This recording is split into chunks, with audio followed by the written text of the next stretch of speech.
আসসালামু আলাইকুম সবাইকে। আশা করি সবাই ভালো আছেন। লিগমেন আইটি অ্যান্ড ইংলিশ ইনস্টিটিউটের পক্ষ থেকে আপনাদের সবাইকে স্বাগতম। আজকে আবারও চলে এসেছি নতুন একটি ভিডিও নিয়ে। আজকে আমরা দেখব এক্সেলে বর্ডার, অ্যালাইনমেন্ট এবং নাম্বার। তো আশা করি আপনারা ভিডিওটা শুরু থেকে শেষ পর্যন্ত দেখবেন।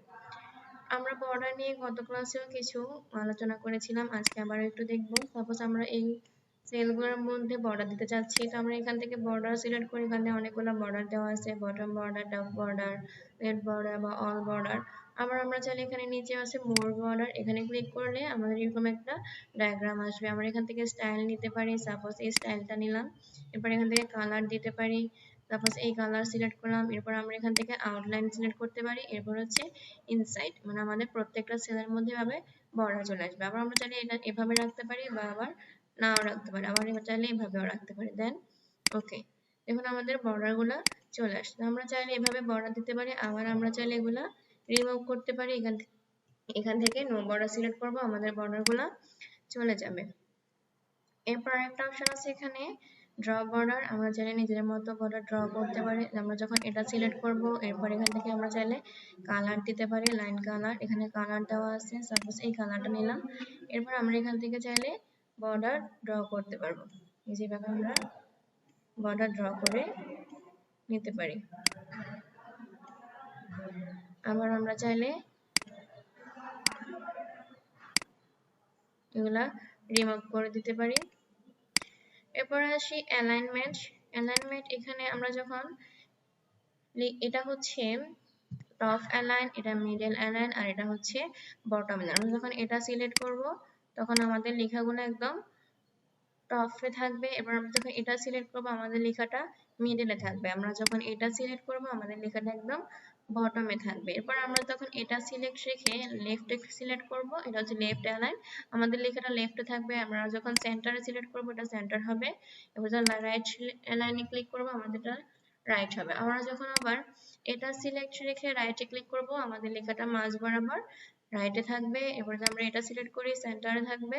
এবার আমরা লেফট সিলেক্ট করলে লেফটে থাকবে। আবার আমরা যদি বটম সিলেক্ট করি আমাদের লেখাটা নিচে থাকবে। আবার বটম সিলেক্ট রেখে আমরা যদি সেন্টার সিলেক্ট করি আমাদের লেখাটা সেন্টার বটম থাকবে। এরপর আমরা যদি রাইটে ক্লিক করি আমাদের লেখাটা রাইটে থাকবে।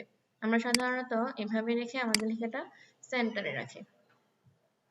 এবার এখানে একটা অপশন আছে মার্জ এন্ড সেন্টার। আমরা যদি কোনো দুই তিনটা সেলকে একটা সেলে রূপান্তর করতে চাই, সাপোজ আমি এই সেলগুলোকে একটা সেল করতে যাচ্ছি, তখন আমরা এখান থেকে জাস্ট মার্জ এন্ড সেন্টারটা সিলেক্ট করে দিব, আমাদের সেলগুলো একটা সেল হয়ে যাবে। আবার যখন আমরা এটা তুলে দিব আমাদের সেলগুলো আগের মতো হয়ে যাবে। এরপরে এখানে কিছু অপশন আছে নাম্বার। সর্বপ্রথম এখানে একটা আছে ডলার সাইন। আমরা যদি কোনো লেখার পূর্বে ডলার সাইন দিতে চাই আমরা এখান থেকে এটা ক্লিক করে দিতে পারি। এখন এটার প্রবলেম হচ্ছে আমাদের লেখাটা যখন আমরা রাইটে নিয়ে যাব আমাদের ডলার সাইনটা কিন্তু লেখাটার সাথে যাচ্ছে না। এখন এখান থেকে এটা না দিয়ে আমরা দিতে পারি কোনখান থেকে, এখান থেকে আমরা যখন এখানে যাব এখানে আছে কারেন্সি। এই যে কারেন্সিতে দেখা যায় ডলার, এটা সিলেক্ট করে আমরা যখন ওকে দিব আমাদের লেখাটা আমাদের ডলার সাইনটা লেখার পাশে চলে আসবে। আমরা যখন এটাকে এবার মুভ করব আমাদের ডলার সাইনটা লেখার সাথেই থাকবে। এবার এখানে আছে পার্সেন্ট, আমরা পার্সেন্ট ইউজ করতে পারি। আবার কমা আছে, কমাটা হচ্ছে আমরা যেরকম হাজার, একক, দশক, শতকের পরে যেরকম আমরা কমা দিই এরকম করে কমা চলে আসবে। এবার হচ্ছে এখানে একটা অপশন আছে, এটা হচ্ছে আপনার লেখার মধ্যে যখন দশমিকের পরে সংখ্যাগুলো লাগবে তখন আপনি এখান থেকে এটা সিলেক্ট করতে পারবেন। আর আপনি যদি চাচ্ছেন যে না দশমিকের পরে আমি সংখ্যাগুলো রাখবো না, তখন আপনি এটা সিলেক্ট করে সেগুলা রিমুভ করে দিতে পারবেন। তো আজকের ভিডিও এই পর্যন্তই। নতুন ভিডিও আসা পর্যন্ত সবাই সুস্থ থাকুন, ভালো থাকুন। আল্লাহ হাফিজ, আসসালামু আলাইকুম।